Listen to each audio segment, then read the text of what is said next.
BGI TV yìí mo fẹ́ máa wò, ọ̀rọ̀ tó jẹ ti ń gbèsè mo fẹ́ gbọ́, ètò lóríṣiríṣi wọ́n wà lọ́lọ́kan òjọ̀kan, ìròyìn tó kojú òṣùwọ̀n àtàwọn ọ̀rọ̀ àgbọ́ fi kọ́gbọ́n, eré wọlé fún tẹ̀rù tọmọ tèwe tàgbà ẹ má fi para. BGI TV mo fẹ́ máa wò, ọ̀rọ̀ tó jẹ ti ń gbèsè mo fẹ́ gbọ́, ètò lóríṣiríṣi wọ́n wà lọ́lọ́kan òjọ̀kan, ìròyìn tó kojú òṣùwọ̀n àtàwọn ọ̀rọ̀ àgbọ́ fi kọ́gbọ́n, eré wọlé fún tẹ̀rù tọmọ tèwe tàgbà ẹ má fi para. Àjànàkú kọjá mo rí nǹkan fèrè, bàbá rìnrìn káwí parí. BGI TV, we are the pace setters. Bàbá gbàgede ìmọ̀ tẹlifíṣọ̀n station tí dòde. Organizer tí wọ́n ní àwọn ṣẹ̀nà organizer wọ́n yóò lóòótọ́ Yorùbá Nation fẹ́ lọ, àwọn tí wọ́n ń tajà, àwọn bricklayer, àwọn ìyá wa onímàgí ẹlẹ́rọ tí jẹ́ pé wọ́n ní association, wọ́n ní ẹgbẹ́, àwọn ni a tún mọ̀ọ́mọ̀ tún lọ ń bá báyìí pé tí Yorùbá Nation bá dá dúró kí ni àǹfààní tẹ̀yìn yá ìtẹ́rì níbẹ̀. À ń jẹ́ kó yé wọn wípé wọ́n rí àǹfààní ètò ẹ̀kọ́ ọ̀fẹ́ eléyìí tí Awólọ́wọ̀ ṣe nígbà tó ṣe prime minister ní 1952, torí pé tá a bá ń sọ nípa tí ó jẹ́ free education nílẹ̀ Yorùbá, orílẹ̀-èdè ilẹ̀ Yorùbá ló jọkọ́ ṣẹlẹ̀ ní gbogbo àgbáyé, ìyẹn nígbà tá a sì wà ní South West. Tá a bá ń sọ nípa ẹ̀kọ́ ọ̀fẹ́, àwọn nǹkan wọ̀nyí òun náà ní àǹfààní tí wọn yóò jẹ. A ní tá a mọ̀ sí Obat farm láyé àtijọ́ níbi tí wọ́n ti ń sin màálù. A ní máa jẹ màálù eléyìí táwọn Haúsá ń bá sùn kí wọ́n tó tà, a ní máa jẹ àwọn màálù wa ó sì gbé wọn. Àwọn nǹkan wọ̀nyí òun náà ní ètò tó ń lọ lọ́wọ́lọ́wọ́ tá a ti ṣe kalẹ̀ wípé lójijì tí Yorùbá Nation bá dé kí ni àwọn tá a kọ́kọ́ put in place. Gbogbo àwọn nǹkan wọ̀nyí òun náà ló wà nílẹ̀ lọ́wọ́lọ́wọ́ tí à ń ṣiṣẹ́ tọ̀. Ó wá ṣeéṣe kí àwọn tí wọ́n ń bẹ lu àtẹ́lu Yorùbá Nation ó ṣeéṣe kó jẹ́ wípé ojú wọn ò rínú mọ́, nǹkan ṣẹlẹ̀ nílé wọn ò rí mọ́, fìrìfìrì òjò lásán ni wọ́n ń gbọ́, wọn ò gbọ́ pé ibi tó jò ti fẹ́ rọ̀. A máa jẹ́ kí wọ́n bẹ̀rù àtẹ́ lu iṣẹ́ tá à ń ṣe yìí. Ṣùgbọ́n àwa gbà wípé ilẹ̀kùn tá a bá ń kàn kàn tá a bá dákẹ́ tó bá pẹ́ títí, ilẹ̀kùn ọ̀hún a máa jẹ́ sisi. Ẹ fọkàn yín balẹ̀, bẹ́ẹ̀ sì ni kí ẹ̀yin náà kí ẹ máa fi àdúrà ràn wá lọ́wọ́, bẹ́ẹ̀ sì ni kí ẹ̀yin náà kí ẹ sa ipá yín, torí pé ẹ̀yin náà tẹ́ ń wò wá nílé yìí, ẹ̀yin náà ní iṣẹ́ láti ṣe. Kí ni iṣẹ́ tẹ́ láti ṣe? Ǹjẹ́ ẹ̀yin kẹ́ ti sọ fún ọmọ àti aya yín, ẹ ti sọ fún àwọn ẹ̀gbọ́n àbí àwọn àbúrò yín wípé lóòótọ́ Yorùbá Nation fẹ́ lọ. Àwa gangan tá a jẹ́ Yorùbá World Media, a ṣe ètò kan láìpẹ́ yìí, a pè ní ìdíje tá a mọ̀ sí Thanksgiving, níbi tí àwọn èèyàn ó ti pè wọlé, tí àwọn èèyàn ó sì máa jẹ ẹ̀bùn owó káàdì díẹ̀ láti lè fi fún yín ní pé ẹ ṣé o tẹ́ ẹ̀ ń bá wa sọ̀rọ̀, tí ẹ ń bá wa ṣètò láti ẹjọ́ yìí. Ṣùgbọ́n ẹni tó bá gba ìbéèrè tá a bá béèrè ni o, a wò lóòótọ́ bóyá lóòótọ́ nílẹ̀ yín náà ńlẹ̀ ń bá wa dá sétò, lẹ́ ń bá wa sọ fún àwọn ọmọ yín. Mélòó nu yín ló lè ka Yorùbá Nation item? Mélòó ẹ̀yin tẹ́ ń béèrè fún Yorùbá Nation yìí ńlẹ́ kàn tí ẹ jẹ́ pé iṣẹ́ wa fúnlẹ̀ wá fún ilẹ̀ ibi wá ká gbéga, tẹ́yẹ pé ẹ kà á sínú àwọn ọmọ yìí nù sí lẹ́yìn gẹ́gẹ́ gbọ́ orin yìí. Bẹ́ bá ṣe ń ka ọ̀rẹ́ rí pé èsì tí ó sì mọ ṣẹlẹ̀ yóò sì mọ mú sí tiwa pé Yorùbá Nation anthem náà lẹ́ ń kà yìí. Ìdíje ń bọ̀ lórí ẹ̀ láìpẹ́ láṣẹ Elédùmarè. So látàrí ìdí èyí, Yorùbá Nation ò dúró, a sì dúró lórí wípé Yorùbá Nation yìí ojúṣe tèmi àti yín ni. Ìgbésì tẹnumọ́gi ogun òun náà ni ọ̀rọ̀ wa, a gbọ́dọ̀ gbà á. Bàbá Akíntóyè at that age wọn ò yíṣẹ́ o, wọ́n sì dúró wípé ní agbára Ọlọ́run lójú ẹ̀mí àwọn Yorùbá Nation gbọ́dọ̀ wá sí ìmúṣẹ, lélẹ̀ tí mo sì gbà wípé yóò wá sí ìmúṣẹ lágbára Ọlọ́run. Èmi nìkan kọ́ náà ni mo ń ṣe ní ìpín àtẹwà gbòrìbìdó, òun náà ni máa pe àwọn náà kí àwọn náà kí wọ́n dá sétò yìí díẹ̀, bẹ́ẹ̀ àwọn èèyàn wa tó wà nílé náà lè bá wa dá sí. Mo sì mọ̀ pé lágbára Ọlọ́run àjọ ètò tòní ni, nítorí wípé ìkíni ọ̀rọ̀ ó wà ń bẹ, gbogbo àmọ́ wípé lóòótọ́ Yorùbá Nation tá ń ṣe yìí kì í ṣe Yorùbá Nation tó ti kú o, gẹ́gẹ́ bí àwọn kan ṣe rò. Wọ́n rò pé àgbàrá òjò yóò gbé Yorùbá Nation lọ ni. wọ́n rò pé ikán yóò jẹ Yorùbá nation ni ṣùgbọ́n ikán ò jẹ́. Bẹ́ẹ̀ sì ni igi tí Yorùbá nation gbìn bẹ́ẹ̀ ló fi ìdí àti ẹsẹ̀ múlẹ̀. Àwọn èèyàn sì ń dáwó, àwọn èèyàn òkèrè láti mọ dáwó torí pé tá a bá pè wọ́n wọ́n mọ̀ pé olóòótọ́ ni wá, wọ́n sì mọ̀ pé tá a bá pè wọ́n sí wọn ò dá wa lóhùn. A sì rí ẹnikẹ́ni sọ pé níbi tí ọ̀tá ti ń ṣe Yorùbá nation yóò níṣe ni wọ́n kówó oúnjẹ tàbí wọ́n kówó ọ̀nà. A dúpẹ́ lọ́wọ́ gbogbo ẹ̀yin tí ẹ fi ọkàn àti ìfẹ́ ẹ fi ń bá wa ṣe. Gbàgbé lágbára Ọlọ́run Olódùmarè yóò wà pẹ̀lú yín, yóò ṣàánú. Àwọn tí wọ́n sì ti sáko lọ náà níbi tí wọ́n lọ náà rèé kí ni wọ́n bá bọ̀ ń bẹ̀. Wọ́n lulẹ̀ náà ni ẹ fọkàn balẹ̀, tá a bá ti wọlé a máa change ẹ̀. Wọ́n ti padà wá change ẹ̀ fún wa báyìí. Ìbò náà la ti ń rí yìí. Ìyẹn ló jẹ́ kó yé èmi àti yín wípé Nàìjíríà ò lè dáa. Àwọn tí wọ́n ń ṣe mídíà lónìí tí wọ́n ń parọ́ fún yín pé Nàìjíríà ó dáa, tí wọ́n ń tàn yín, ẹ bá wa bi wọ́n léèrè. Ṣé bí àwọn ni wọ́n wọṣọ Tinubu, ṣé bí àwọn ni wọ́n lọ ń jẹran l'Àbújá, ṣé bí àwọn ni wọ́n lọ mu ọtí l'Àbújá. Owó tí Tinubu fi tún Nàìjíríà ṣe wọ́n ti fi mutí o, wọ́n ti fi mutí. Ẹ wò bí ń ṣe máa jẹ, ẹ wò bí ń ṣe jẹ sí àmì báyìí, ẹ wò bí ń ṣe jẹ tí wọ́n ń jẹ. Gbogbo tó yẹ kí Nàìjíríà, yẹ kí Tinubu kó fi ṣe rere fún Nàìjíríà, òun náà ni àwọn wọ̀nyí ni wọ́n fi wọ plane lọ Àbújá. Ìdí rèé tán sì rò pé Yorùbá nation lulẹ̀ torí pé wọ́n ti jẹ dòdò. Bẹ́ẹ̀ sì ni wọn ò lè sòdodo mọ́ o. Àwa tá a wá dúró tá a sọ pé Tinubu bá débẹ̀ ní 20 million times, ohun tá a dúró fojú kan báyìí òun náà làdá tiwa ní Yorùbá nation ni. Tá a wá yín ṣe àwa sì dúró sórí ẹ̀, a sì bẹ́ẹ̀ lu àtẹ́dùn wọn tó dà wọ́n wípé ohun tó bá wù ọmọ jẹ ni kì í wọn mọ́nú, ohun tó wù wọ́n jẹ ni wọ́n jẹ. Àmọ́ lónìí àwọn náà ti mọ̀ wípé ọ̀pọ̀lọpọ̀ àwọn èèyàn ó ní àwọn sì lọ́nà látara wípé ẹ dìbò fún Tinubu, ọmọ wa ni ó ṣe. Wọ́n ní tàbá, wọ́n ní ọmọ ẹni òsì ní bẹ̀bẹ̀ rẹ̀ ká fi ilẹ̀kẹ̀ sí ìdí ọmọ ẹlòmíì. Ẹ wò ó, ilẹ̀kẹ̀ ṣàìsí ọmọ yìí ó ṣàìsí ìdí ọmọ wa ni o. Tí ilẹ̀kẹ̀ ò bá ṣàìsí ẹ̀ á gbé fẹ́ lòmíì o. Ṣùgbọ́n ilẹ̀kẹ̀ tí wọ́n bọ̀ tí wọ́n sọra wọn di Tinubu Media Online, níbo ni wọ́n lulẹ̀ dé? Olódùmarè yóò ṣàánú fún wa. Mo fẹ́ bá mi ògùn níbi dó kí àwọn náà kí wọ́n gbà pé Yorùbá ó ní àbọ̀rọ̀ báyìí lásọ fún ọmọlúwàbí, tó bá dénú ẹ̀ a máa dòdìdí. Yorùbá nation òkú gidigidi báyìí, òun náà ni Yorùbá nation wà. A sì ń tẹ̀síwájú lórí nítagbára ní pé dandan sẹ́ẹ̀ Yorùbá nation gbọ́dọ̀ dá dúró. Tí a bá wá gba Yorùbá nation tán, àwọn wọ̀nyí náà wọn ò kí ṣe ọ̀tá wa o. A jọ ṣe, a sì jọ ṣe náà nítorí pé èèyàn kan ní jà fúlùú, igba èèyàn ní jèrè ibẹ̀. Ẹ ṣé púpọ̀.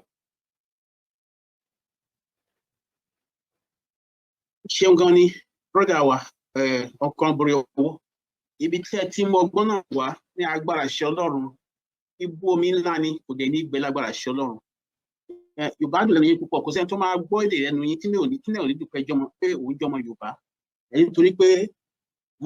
ó tẹ̀ jẹ́ nígbà míì àwọn ètò yìí gan bá àti ẹ̀rọ ti pàápàá tẹ́ bá ti bọ́ sí ti microphone tó bí ọ̀rọ̀ Yorùbá, ọ̀rọ̀ ń jáde lọ ni ní agbára Ọlọ́run àníbi ṣàwátì ojú òde ẹ̀dí tì yín. Ó kí yín gidigidi gan ni. Ẹ̀yin èèyàn wa ẹ káalẹ́, mo kí yín káàárọ̀, ẹ káàsán, ẹ kú ìrọ̀lẹ́, ẹ kú ìyálẹ̀ tá níbi kíbi ẹ ti tó alẹ́ ẹ̀kan sí. Ní agbára àṣẹ Ọlọ́run, ẹ̀yin la máa bá o, àwa náà lè máa rí, ànífẹ́ra wa ṣàwátì. Ní agbára àwọn tó nílẹ̀ Yorùbá, àṣẹrí la máa ṣe àní ṣètì. Nítorí wọ́n ní nígbà míì tí ọ̀rọ̀ bá jáde tí a bá fèsì, ibi tí ẹsẹ̀ máa rìn dé, àbí ibi tí ọ̀rọ̀ máa rìn dé, ẹsẹ̀ ò ní rìn dé bẹ̀.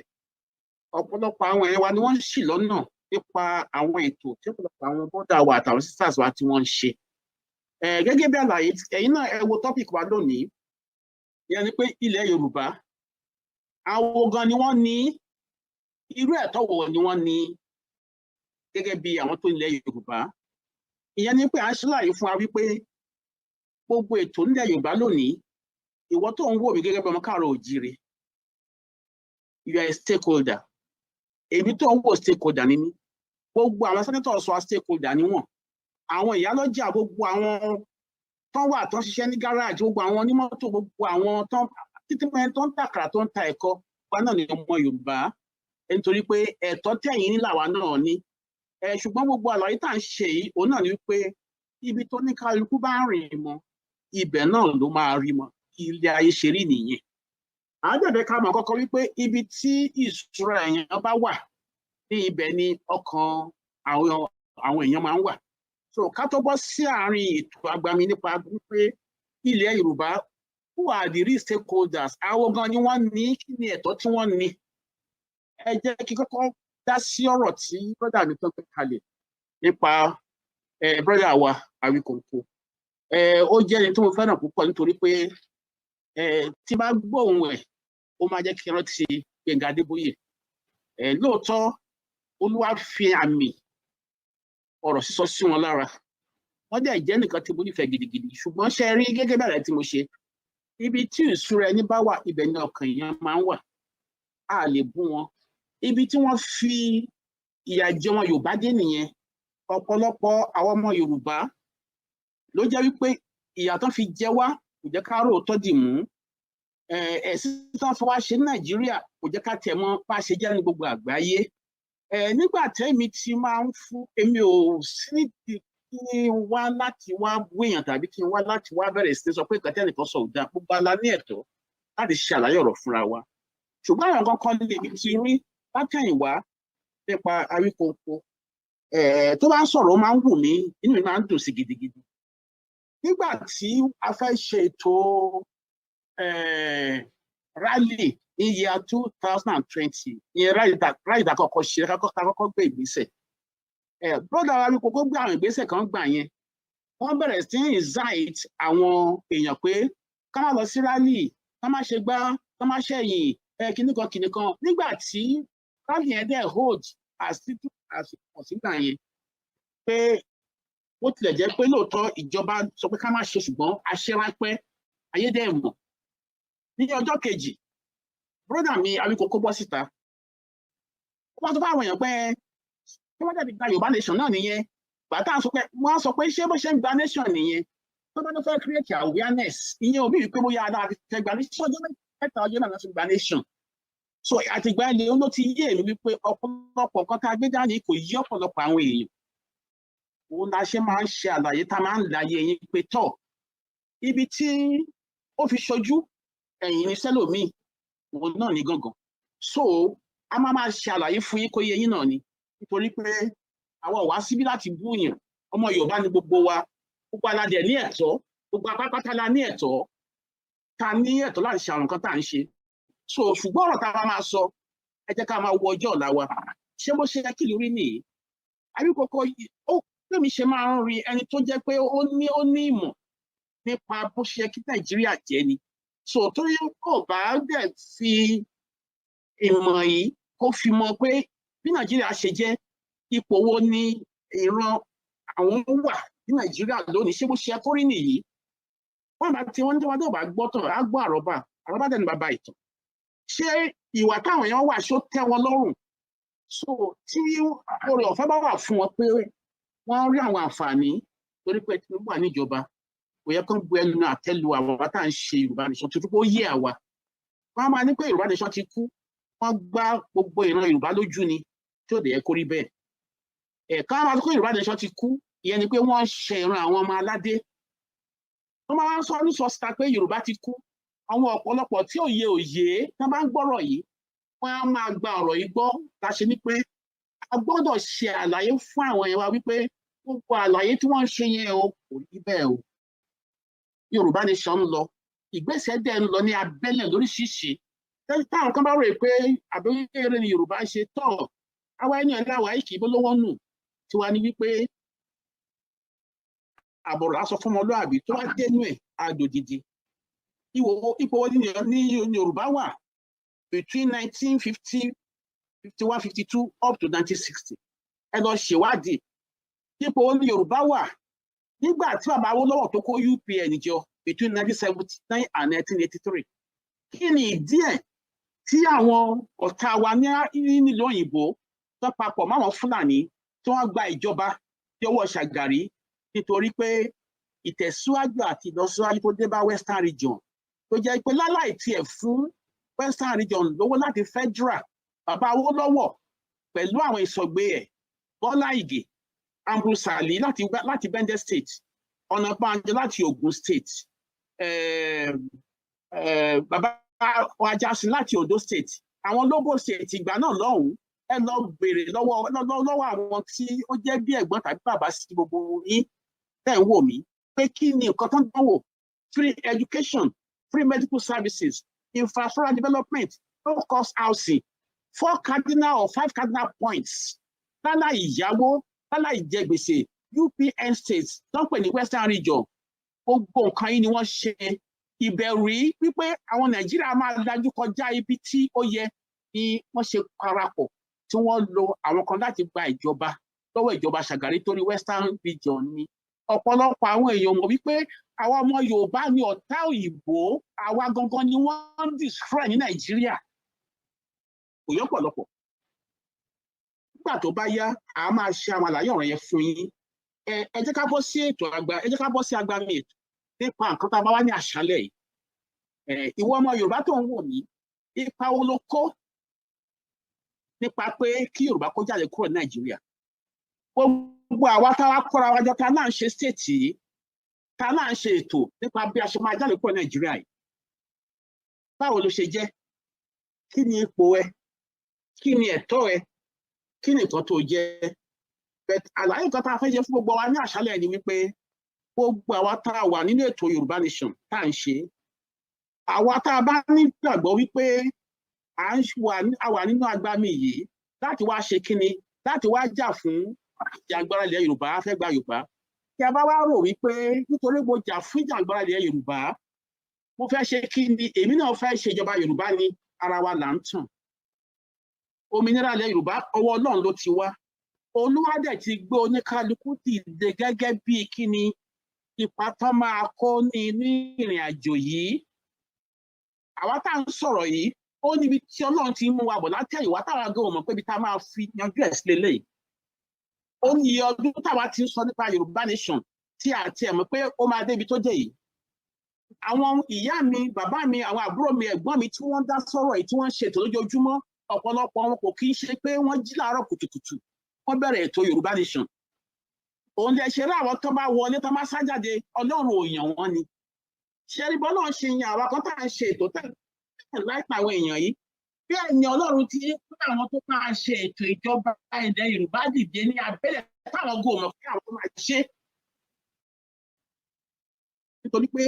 gbogbo pátápátá ni Olúwa fi oore ọ̀fẹ́ fún láti wá kó ipa bí ọmọ ìran aládé ṣe máa jáde kúrò ní oko ẹrú tí wọ́n fi wá sí gbogbo àwa tá a bá ní group tá à ń ṣe ètò bí Yorùbá ṣe máa bọ́ sí tá a bá ń lérò wípé à ń bára wa jà lórí pé lágbájá kan báyìí ló ṣe jẹ́ ẹ má gbá wọlé kí a rò pé torí ẹ̀yin lẹ fẹ́ jẹ president ẹ̀yin lẹ fẹ́ jẹ commissioner ìrọ̀lẹ́ ń pa torí pé oníkálukú kó ipa ká kúrò ní oko ẹrú nígbà tá a bá kúrò lóko ẹrú tán gbogbo ọmọ Yorùbá pátá ní gbogbo àgbáyé ni wọ́n ní ẹ̀tọ́ láti wá jẹ́ ká jòkó bá a ṣe máa ṣe ètò bí a ṣe máa rọ̀ nílẹ̀ Yorùbá ìdí ẹ̀ ni wípé nígbà tá a bá gba òmìnira wa tán ìyẹn á wá di àtúngún ọbẹ̀ á wá di àtúnṣe òun lẹ ṣe rí gbogbo nǹkan tó ń ṣẹlẹ̀ gbogbo nǹkan tó ń ṣẹlẹ̀ ní ilẹ̀ Yorùbá lọ́wọ́lọ́wọ́ sì yìí nípa ìjàngbara yìí kò ń ṣe rúdurùdu rárá ara ọ̀làjú àti oore ọ̀fẹ́ tí Ọlọ́run fún wa ni ìwọ tó wà nílùú òyìnbó wàá rí wípé ìwọ tó wà nílùú Gẹ̀ẹ́sì bí UK ẹ rí wípé láàárín wọn máa ń rí ara wọn fi gidigidi gan-an òun dẹ ṣe máa ń rí àwọn àmì tó máa ń jáde wípé tí queen bá jáná lásán ọjọ́ kejì pépà máa gbé queen máa lọ sọ owó pé wọ́n sọ pé ó jáná nítorí pé there is the rule of law tó jẹ́ pé òun náà fi ń ṣe ètò ìjọba wọn ara wípé àwọn ìlú wọn ni àwọn ni wọ́n nira wọn òun ló fi jẹ́ wípé ìwọ tó máa lọ ṣèjọba lásán ò jẹ́ nǹkan sáwọn aráàlú nítorí pé ẹsẹ̀ ń jà lásán nìyẹn fún wọn àwọn àmì ẹlẹ̀ ń rí tá a ṣe ń takora wa nílẹ̀ Yorùbá torí pé gbogbo apátápátá ní adé kíni adé ọgbọ́n adé ìmọ̀ adé òye láti máa ṣètò nǹkan bó ti tó àti bó ti yẹ láti rí nǹkan bó ti tó àti bó ti yẹ so òun láyé sọ fún yín wípé ọ̀pọ̀lọpọ̀ àwọn ni Olúwa ti ń gbẹ̀dìde ní abẹ́lẹ̀ tó ti ń fi ẹ̀mí ọgbọ́n ìmọ̀ òye sí ó ti ń fún ọ ní àìdíà nípa bí tẹ Yorùbá ṣe máa rọrùn tó yẹ pé tí ọ̀pọ̀ kò tiẹ̀ yíwọ́ pé wàhálà tá à ń ṣe àwọn ló bọ̀ láti wá ṣèjọba lé wa lórí ṣùgbọ́n gbogbo àwa tá a bá rò pé nítorí pé a wà ní group kan o ọba ayọ sọ pé àwa ní olórí kan o àwa rò pé nítorí pé àwa ní olúwa fún wa ní kò ṣe ẹ lónìí tá a rò pé àwa lábẹ́ ìjọba ilẹ̀ Yorùbá ara yín lẹ̀ ń tàn ilẹ̀ Yorùbá ló máa gbá àwọn tó máa ṣèjọba ló máa gbé dìde a ní àwọn ọmọ ilé àgbáyé àwọn world class leaders wà lágbàáyé tí ò tí ì yé nítorí pé Yorùbá ò tí ì dìde kò jẹ́ káwọn èèyàn mọ iyì nǹkan tó ń pè ní Yorùbá torí pé Yorùbá ò tí ì dìde kò jẹ́ káwọn èèyàn mọ̀ pé àwọn tiẹ̀ ní alternatives láti ẹ̀tí jẹ́ kí Yorùbá kó dìde gẹ́gẹ́ bí a world power ní gbogbo àgbáyé tàdé ń lọ nìyẹn Yorùbá is going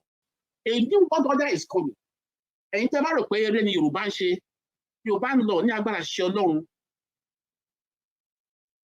mortgage nation náà gbélé Tinubu lọ́wọ́ wọ́n ti wọ gbogbo ilé nǹkan gbàgbọ́ sukuk gbogbo ẹ̀ ọ̀pọ̀lọpọ̀ nǹkan tó ní abẹ́lé ní Yorùbá àwa ò mọ̀ tó wọ́n ti kéèkì wá gẹ́gẹ́ wọn káàrọ̀ òjìrì wọn ò jẹ́ ká mọ̀ nǹkan tó ń lọ mọ́ àwọn bídí ara gan wọn lè ṣòótọ́ tó ní pé wọ́n ti fìyà jẹ wọ́n ìyà tó ń jẹ wọn Yorùbá lónìí ó ti pẹ́ tó ti jẹ wá òun lè ṣe rí káwọn ọmọ Yorùbá gan tó jẹ́ journalist kan dá sí àtúnjẹ wá torí pé ọmọ tá bá lọ dá sí pẹ́rẹ́ tọ̀ wọ́n ní tani pẹ́pẹ́ ta ni àtagbé ìtàn ó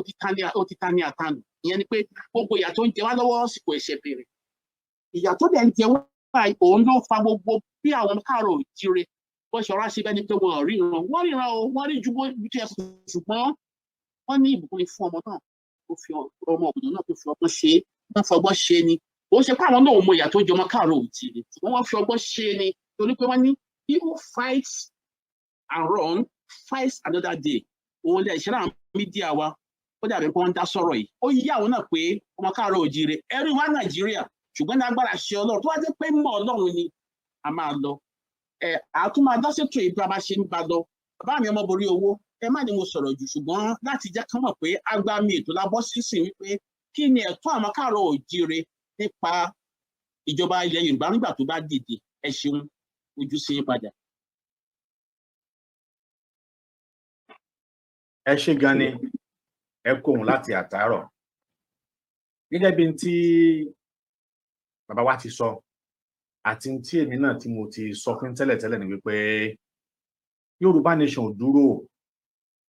Yorùbá nation ò dúró rárá bẹ́ẹ̀ sì ni iṣẹ́ eléyìí tí a ń ṣe fún Yorùbá nation náà ò dẹ̀ dúró nítorí pé a gbà wípé a ti ti ẹsẹ̀ kan bọ odò a ti ti kejì bọ́ kò ṣe yọmọ́ fáwa ìdí rẹ̀ pé Yorùbá nation yìí ohun tá a mọ̀ wípé àwa ò gbà ni ó sì dá wa lójú lóòótọ́ ó lè dákẹ́ kó ṣe bí ẹni rọ̀ kó ṣe bí ẹni pé àwọn èèyàn ò gbọ́ nǹkan mọ́gàmọ́ yìí sọ ẹ̀yin náà lẹ sọ fún wa wípé n tá a bá fi pamọ́ òun náà ló níyì ẹ̀yin lẹ ní ká tẹ̀ jẹ́jẹ́ torí ká má bàa sílẹ̀ tẹ̀ ẹni bí iṣu ẹni bàtà níṣe lèèyàn máa ń dọwọ́ bò ó jẹ àwọn nǹkan táwa náà ń ṣe ń sìn yìí kì í ṣe ọ̀rọ̀ táwa náà ń gbé síta mọ́ ẹ rí wípé mo sọ nínú prógámù wa kan tá à ń ṣe wípé ìsìn mẹ́ta òun náà ni àwa tí à ń ṣe Yorùbá nation yìí ìsìn mẹ́ta yìí tá a bá sì dá ní 100 tá a bá dá pé 100% tá a bá dá bí ká máa kó 30 kó wá ṣẹ́kù 10% sílẹ̀ lẹ̀ ọ̀ka pín sórí ọ̀nà méjì ṣe rí ìsí àkọ́kọ́ òun náà ni àwọn tí ìjọba fi sí àárín wa ṣe gbogbo ohun tá a bá ti ṣe ibi tá a bá so sí ibi tá a bá su sí gbogbo bẹ̀ là jẹ́ kí wọ́n mọ̀ tí wọ́n sì ń fa ọ̀rọ̀ wa lé ìjọba lọ́wọ́ ló fi jẹ́ wípé adìyẹ wa ń làágùn ṣùgbọ́n ìyá rẹ̀ ni ò jẹ́ ká mọ̀ ìsí yìí nígbà tá a fura láwò pé ó yẹ ká kọ́ tí wọ́n kò láàrin wa ká ṣe ọ̀rọ̀ wa ní mọ́nu eléyìí tí ìjàpá ti fi gungi ebè ìsí kejì ó náà ní àwọn tó ṣe wípé ara wa ni wọ́n o àmọ́ wọn ò nífẹ̀ẹ́ Yorùbá nation ìfẹ́ tara wọn ni wọ́n ní bẹ́ẹ̀ wọ́n sì wá láti wá owó nínú Yorùbá nation yìí ni lóòótọ́ Yorùbá bọ̀rọ̀ wọ́n lọ wọ́n bọ̀ wọ́n níbi tọ́ọ̀yàn bá ti ṣe ibẹ̀ lọ̀yàn náà ti jẹ́ ní kí oníkálukú mọ̀ polongo YouTube tó ní láti jẹ́ kí àwọn èèyàn ó lè wò ó pé lóòótọ́ lòun náà ń jà fún ìran Yorùbá ṣùgbọ́n bí wọ́n ṣe wà pẹ̀lú wa yìí wọ́n ò jà fún ìran Yorùbá wọ́n ètì yan Yorùbá ṣùgbọ́n tí wọ́n fẹ́ òun náà ni wípé ẹnu àpò wọn ò ní wọ́n ń jà fún wọ́n sì wípé kò sí ọ̀nà mìíràn tí àwọn lè gbà rí owó nínú táwọn ṣe mọ́ àyàfi táwọn bá dá sí ọ̀rọ̀ Yorùbá nation yìí, àyàfi táwọn bá participate nínú Yorùbá nation yìí, ìsìnkànnù tó jẹ́ wípé wọ́n rò wípé bó bá ṣe díẹ̀ wọ́n darapọ̀ mọ́ olóṣèlú, tá bá di pé bẹ́ẹ̀ rọ́ wọn á tún wá àwọn là ń pè ní ọ̀gá tó jẹ́ wípé aṣọ aláṣọ òní wọ́n máa ń gbà á wọ̀, irú wọn sì pọ̀ bẹ́ẹ̀ nínú mídíà òde òní tí wọ́n ń sọ̀rọ̀ Yorùbá nation. Kódà ọ̀pọ̀lọpọ̀ wọn gan wọn ò sọ̀rọ̀ Yorùbá nation nítorí ìfẹ́ tí wọ́n ní sí Yorùbá. Wọ́n mọ̀ pé ohun tí ẹ̀yin èèyàn fẹ́ gbọ́ òun náà ni kí àwọn dárúkọ olóyè Sunday Igboho, kí àwọn ó sì dárúkọ Babájídé Akíntóyè, káwọn ó sì dárúkọ àwọn tí wọ́n ń ṣe Yorùbá nation yìí. Wọ́n mọ̀ pé ẹ fẹ́ gbọ́, wọ́n mọ̀ pé ẹ sì wò ó. Ọ̀nà tí àwọn ń gbà ṣe tàmọ̀ sí market strategy tiwọn òun náà ni wọ́n pọ̀ bẹ́ẹ̀ láwọn mídíà bẹ́ẹ̀ lọ tá a lè dárúkọ tán, a lè dárúkọ nú wọn, wọ́n pọ̀ bẹ́ẹ̀ lọ bẹ́ẹ̀. Ìsí ẹ̀kẹta òun náà ni àwọn tí wọ́n dúró tán wípé àníkíní ìṣe kódà ẹ̀ bá gbé mílíọ̀nù wá àti bá gbà lọ́wọ́ yín mò ń tàn yín ni, ibi tí mo dúró sí náà ni mo dúró sí. Ọkàn wọn ò yẹ, ẹ̀mí wọn ò ṣe é, wọ́n dúró ti Yorùbá nation tọkàntọkàn. Wọ́n gbà pé ìjọ abáràjò kọ́ là á joyin, ìjọ abáràjò kọ́ là á jojùn. Wọ́n gbà wípé a máa le láàárọ̀,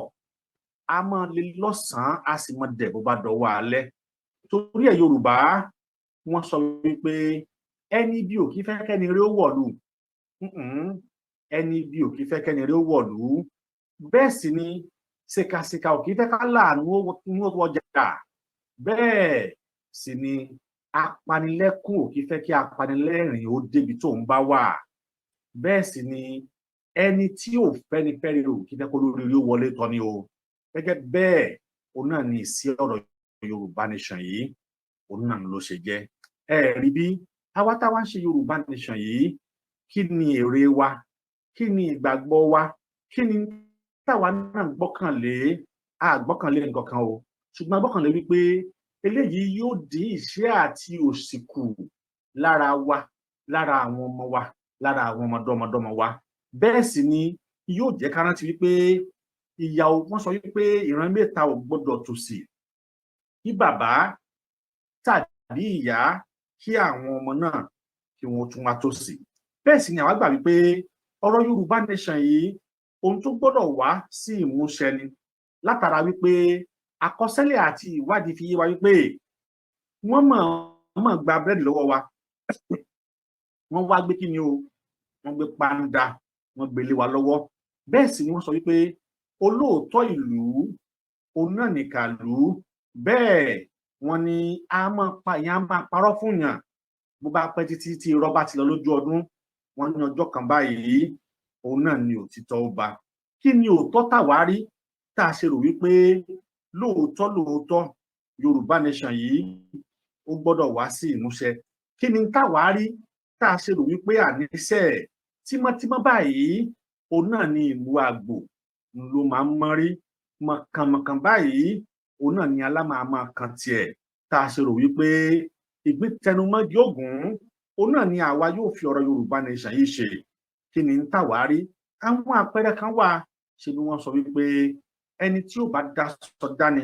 wọ́n ní tọrun nítọ̀hún òun náà là kọ́kọ́ wò. Kí ni ẹ̀rí tí ṣẹ̀rí àkọ́kọ́? Máa mú fún yín pẹ̀lú àwọn ìwádìí tiwa nígbà tí arákùnrin kan tí a mọ̀ sí Lord Macaulay, nígbà tó ń kọ̀wé sí àwọn òyìnbó aláwọ̀ funfun ní ọdún 1835, ó sọnù ọ̀rọ̀ ẹ̀ báyìí, màá sì tún máa kà fún wa náà lórí afẹ́fẹ́ bóyá sọ. Ó ní I have travelled across the length and breadth of Africa.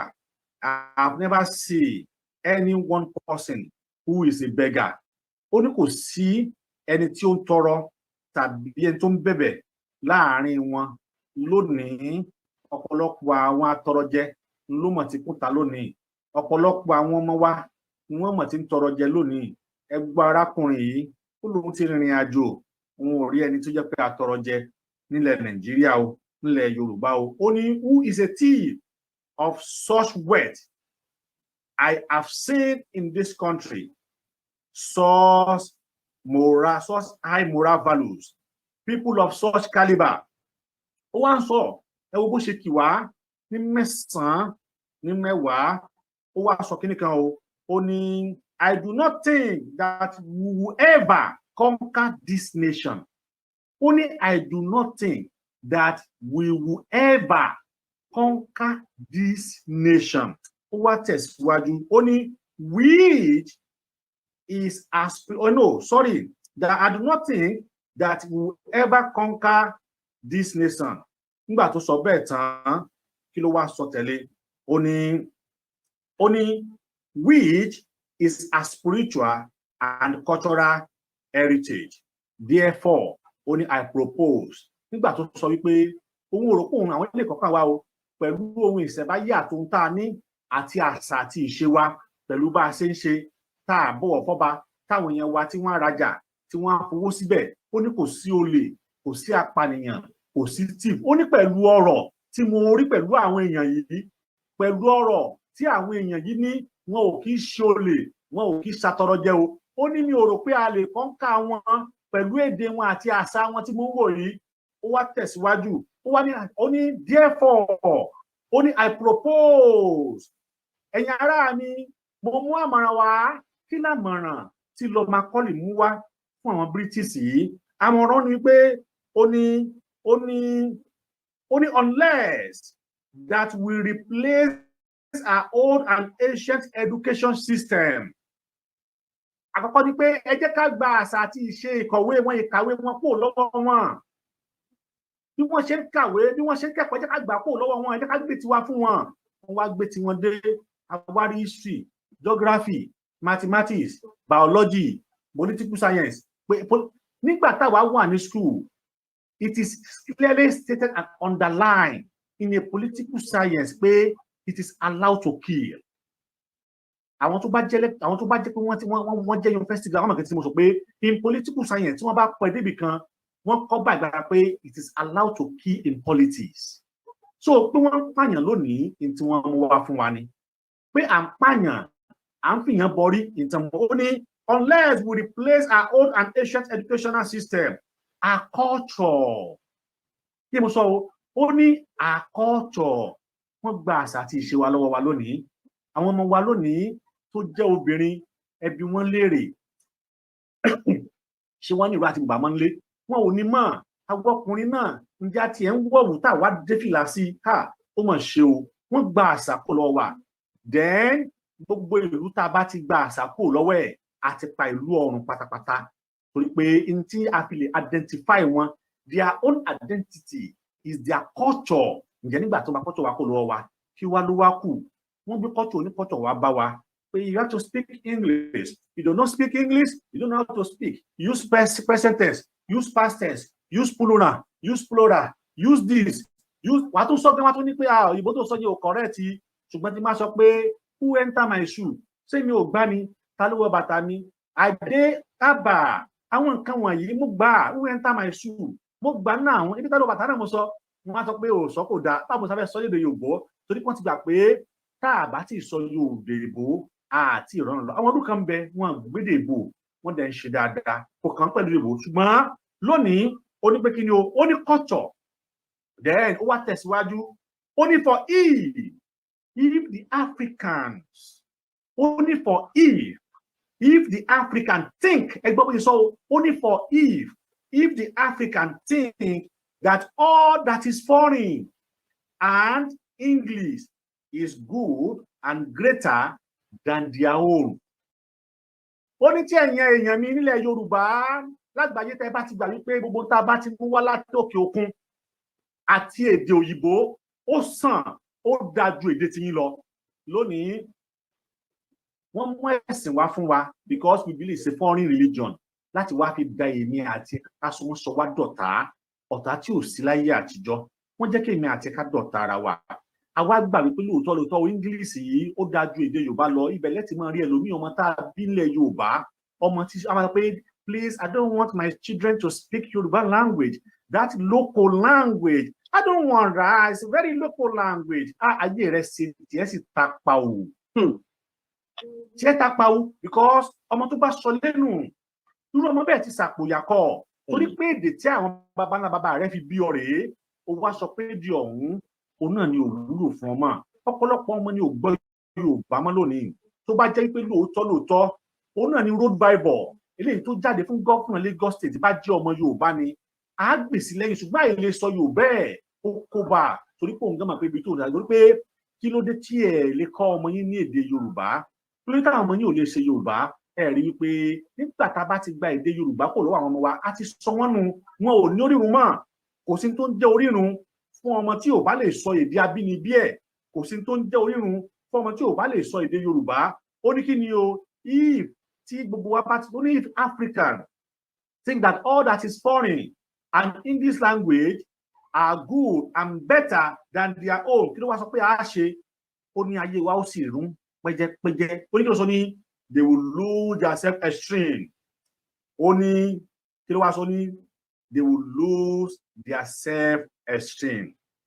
their native culture ẹ gbọ́ ó ní they will lose their self-esteem their native culture and they will become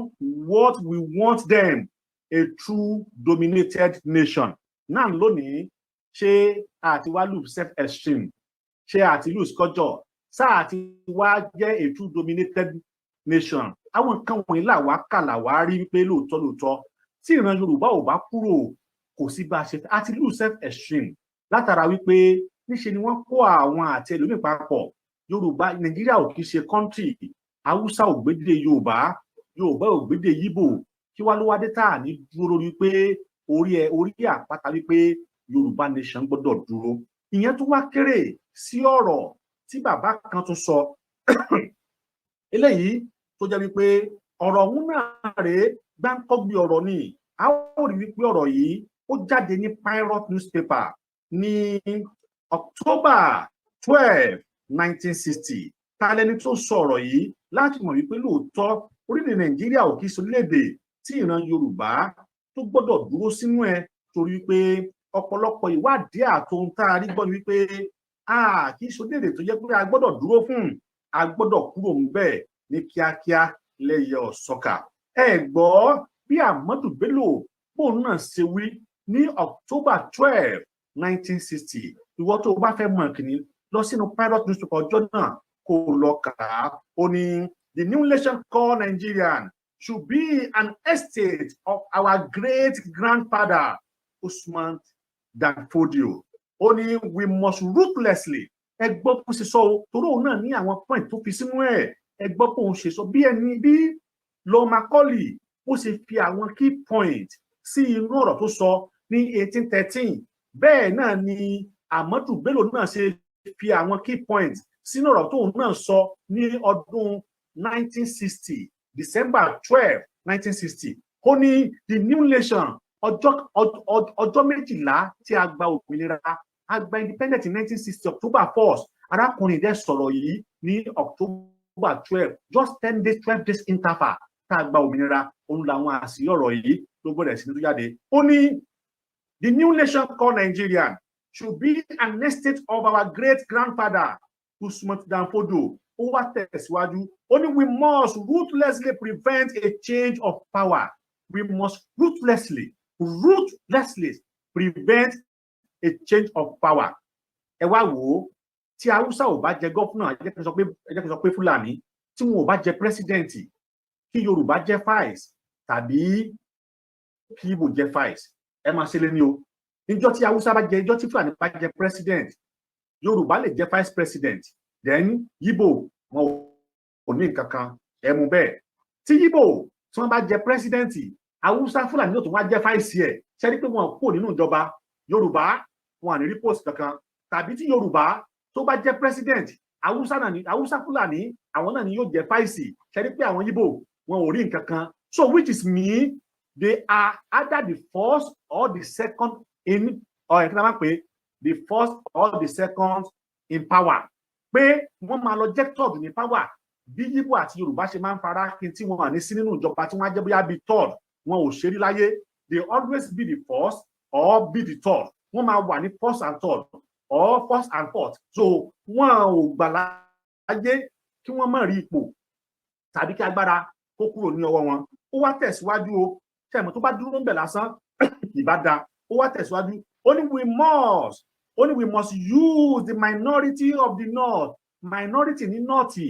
ìyẹn tí ṣe àwọn Haúsá tí wọ́n ti wá gbà tí wọ́n ti sọ wọ́n di Fúlàní lónìí. Bẹ́ẹ̀ ni Kano Fúlàní, Zamfara Fúlàní, Yobe Fúlàní, Jigawa Fúlàní, Adamawa Fúlàní, Kano Fúlàní, Maduguri Fúlàní. Wọ́n ti pa wọ́n tán, wọ́n pa àwọn indigenous of that state, wọ́n pa wọ́n run, wọ́n wá lù wọ́n. Ó ní kí ni o, torí pé wọ́n ti lo kí ni o, wọ́n ti lo minority in the north, wọ́n ti pa wọ́n run, wọ́n ti pa wọ́n run. Ó wá ní we must use minority in the north as a willing tools. Ó ní wọ́n wá lò lónìí as willing tools. Tí wọ́n bá máa sọ, wọ́n ní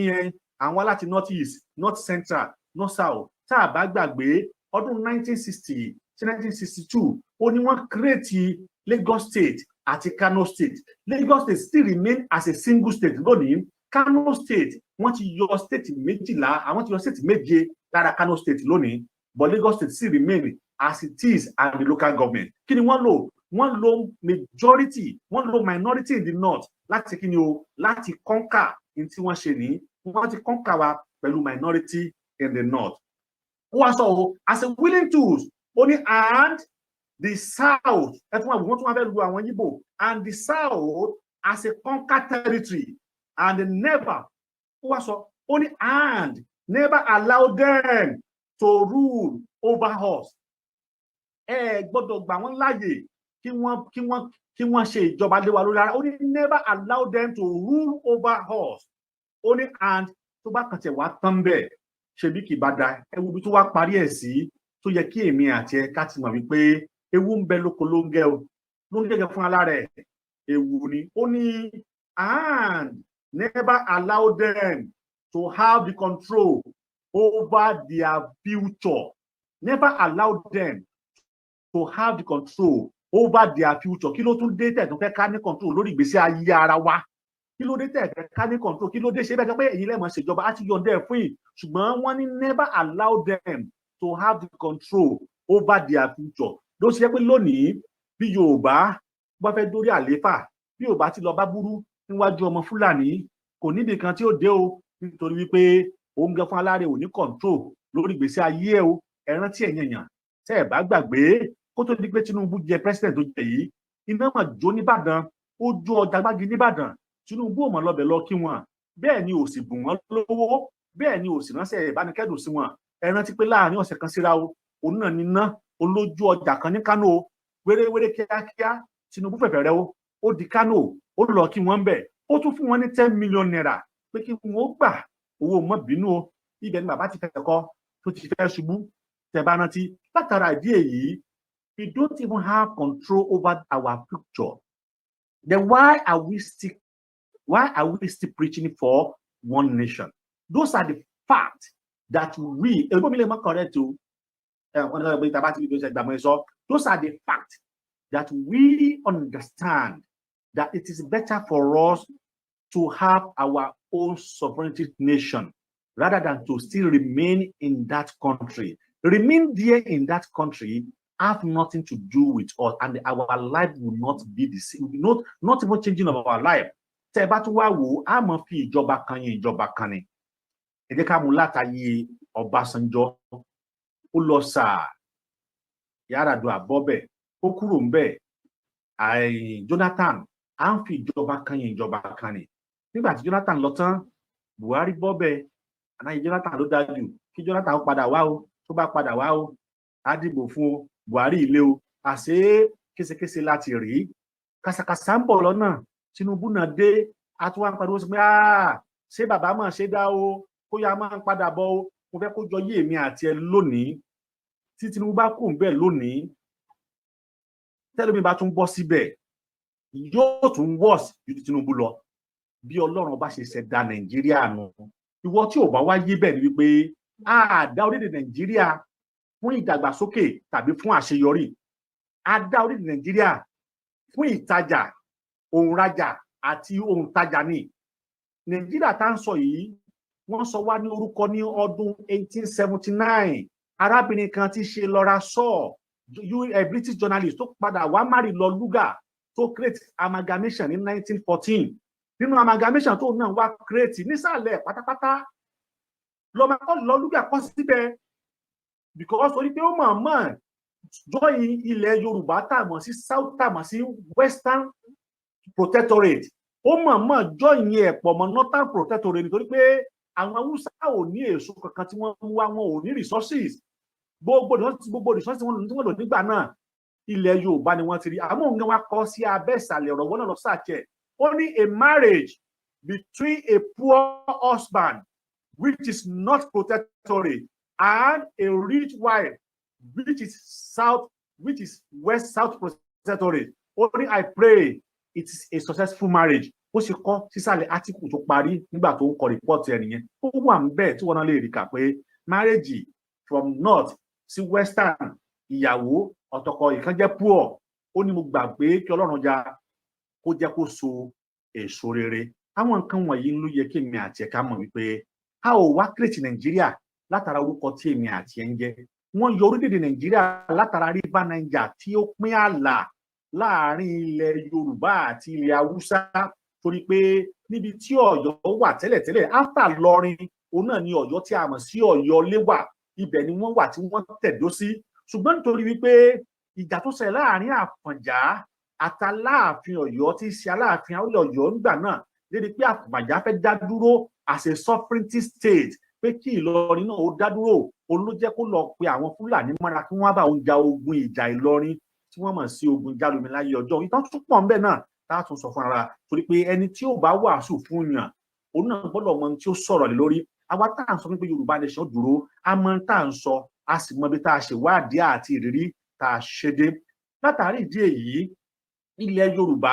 ohun tí a so pọ̀ pẹ̀lú àwọn èdè àbàgàbàgebè ni. Tá a bá sì wò ó gbogbo wa la mọ tí wọ́n pè ní Royal Niger Company eléyìí tí jẹ́ pé ẹni olúfẹ́ni tó dá sílẹ̀ òun náà ni Lọ́rẹ́ Anchor tí n bá gborúkọ yẹn ẹ̀kọ́ rẹ̀ tí n bá gbà bó ṣáà pé Lọ́rẹ́ Anchor kìnnìkan ni òun ló dá sílẹ̀ nígbà tí Royal Niger Company tí olú iléeṣẹ́ wọn wà ní Àsàbà láyé ọjọ́ òun àwọn ni wọ́n padà wá tọ́lé dèní àwọn ni wọ́n ta South Protectorate àwọn ni wọ́n ta fún British at a rate of $864 $64 million kìnnìkan dollars mo gbàgbé bóyá 66 ni wọ́n ta ó wà ń bẹ̀. Àwọn tí mo ń sọ yà àwọn tí ẹ̀rí ẹ̀ wà ní tí n bá wọnú ìwé mi ní màá tún sọ ṣùgbọ́n tí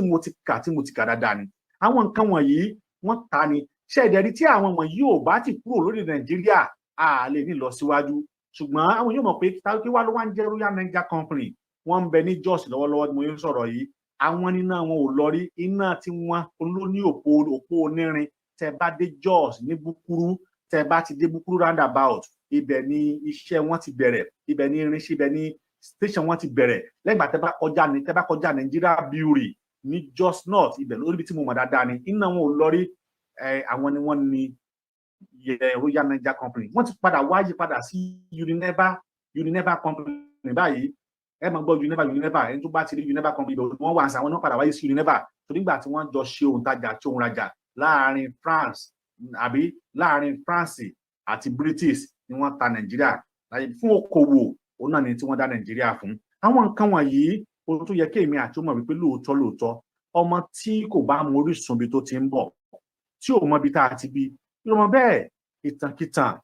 òun náà ni ó mọ̀ pa abẹ́ẹ̀rí tó ṣẹlẹ̀ ẹ̀yin náà wò ó ọba Ọ̀bìní ó lọ sí Èkó látara àwọn ilé tí àwọn ará Èkó ń dì mú ní àmọ́ ńgbà tọ́ba yìí ó sọ ó ní Bìní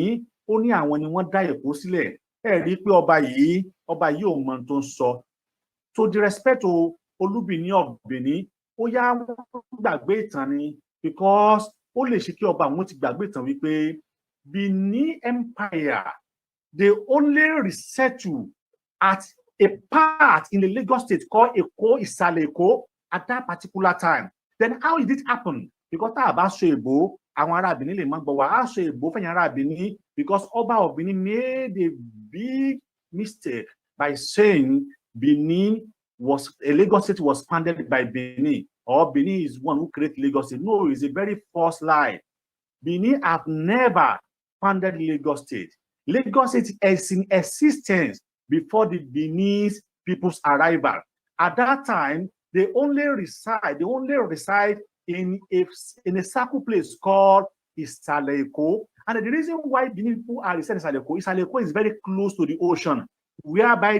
the British colonies used to cargo their slavery from Badagry to their own country at that particular time. And at that time, Benin people will come from Benin, bring their own slavery men to the Lagos state, sell it, and go back to Benin. Then not only Benin people are reside in that place at that time, there is also a Kanori people also reside in that place. There is also Ijaw, they are also reside in that place. There is a part of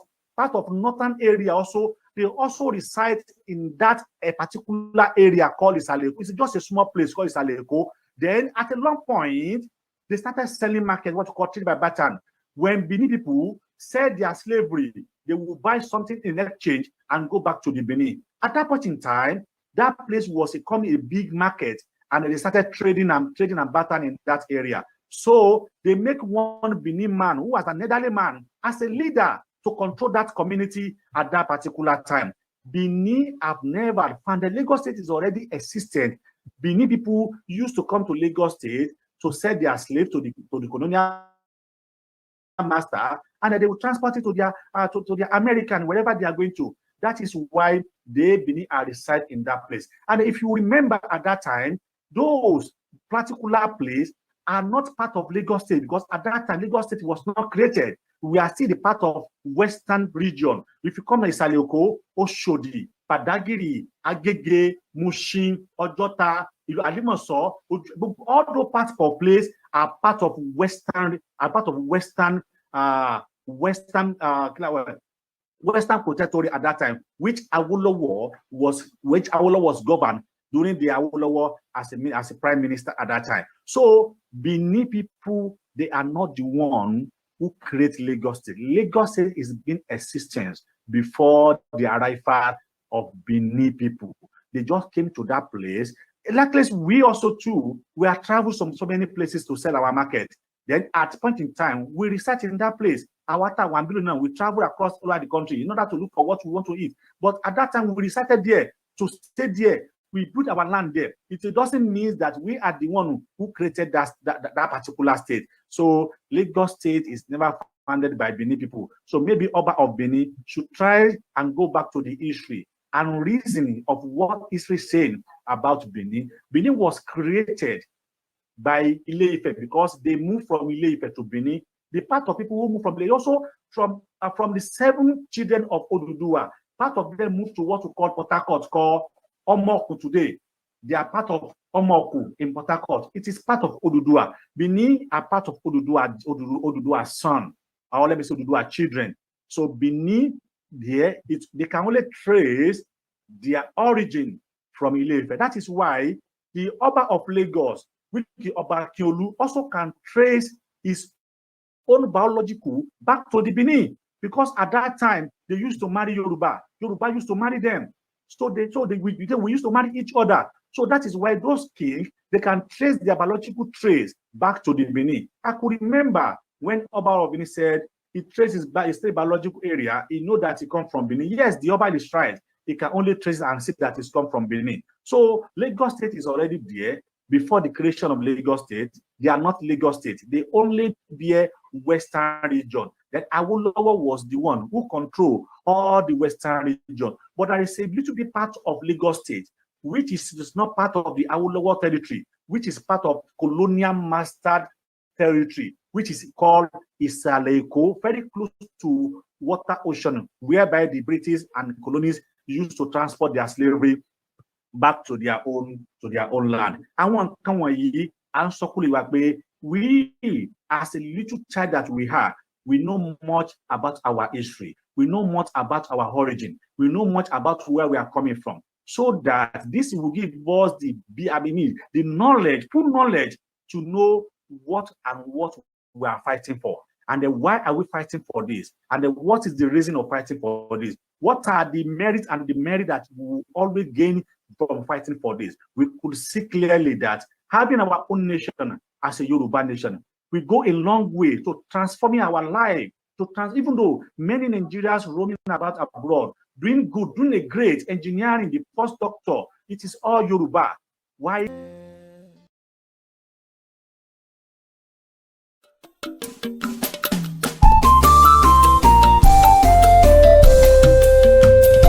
BGI TV yìí mo fẹ́ máa wò, ọ̀rọ̀ tó jẹ tí ń gbèsè mo fẹ́ gbọ́, ètò lóríṣiríṣi wọ́n wà lọ́lọ́kan òjọ̀kan, ìròyìn tó kojú òṣùwọ̀n àtàwọn ọ̀rọ̀ àgbọ́ fi kọ́gbọ́n, eré wọlé fún tẹ̀rù tọmọ tèwe tàgbà ẹ má fi para. BGI TV mo fẹ́ máa wò, ọ̀rọ̀ tó jẹ tí ń gbèsè mo fẹ́ gbọ́, ètò lóríṣiríṣi wọ́n wà lọ́lọ́kan òjọ̀kan, ìròyìn tó kojú òṣùwọ̀n àtàwọn ọ̀rọ̀ àgbọ́ fi kọ́gbọ́n, eré wọlé fún tẹ̀rù tọmọ tèwe tàgbà ẹ má fi para. Àdànà kó kọjá mórí nǹkan fèrè, bàbá rere káwí parí. BGI TV, we are the pace setters. Bàbá gbàgede ìmọ̀ tẹlifíṣọ̀n station tí dòde.